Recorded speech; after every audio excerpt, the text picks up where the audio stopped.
In response to recent violence and last week's mass shooting in Midtown, some Georgia lawmakers are calling on Governor Brian Kemp to call a special session. Democrats held a rally at the state capitol just within the last 2 hours. They're calling for the session to address Georgia's gun laws. Today, John Schierick is taking a look to see if new legislation has a chance of moving forward.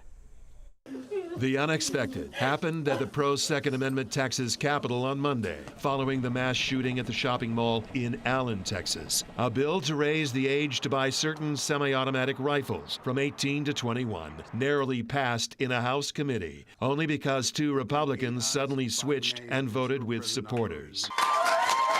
It just happened in Tennessee after the Covenant school shootings in Nashville in March. Tennessee's Republican pro-Second Amendment Governor Bill Lee called a special session of the legislature to convene in August to consider gun safety legislation there. I think we'll find an answer to that. Could it happen in Georgia's pro-Second Amendment Republican majority legislature, especially following the shootings last week in Midtown Atlanta? So the fact that the Tennessee governor has called for a special session, I think, has given a little bit of optimism that perhaps Governor Kemp might consider the same thing. State Representative Terry Anulowicz, Democrat from Smyrna, and other Democrats in the legislature calling on Georgia's Republican Governor Brian Kemp to convene a special session of the General Assembly to consider gun safety legislation, which they say has broad public support. And so we've got to, as a legislature, reflect the conversations that are happening in our community. People who are saying, okay, what can we do?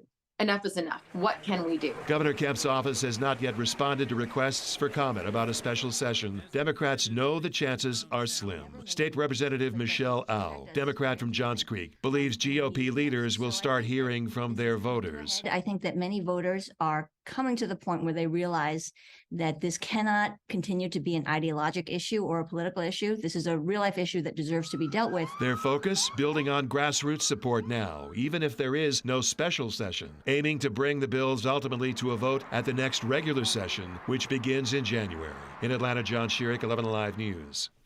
And our team is on the ground for you today talking to lawmakers, and we'll keep you updated here and online at 11alive.com. We'll also have more details for you tonight on 11 Alive News starting at 5.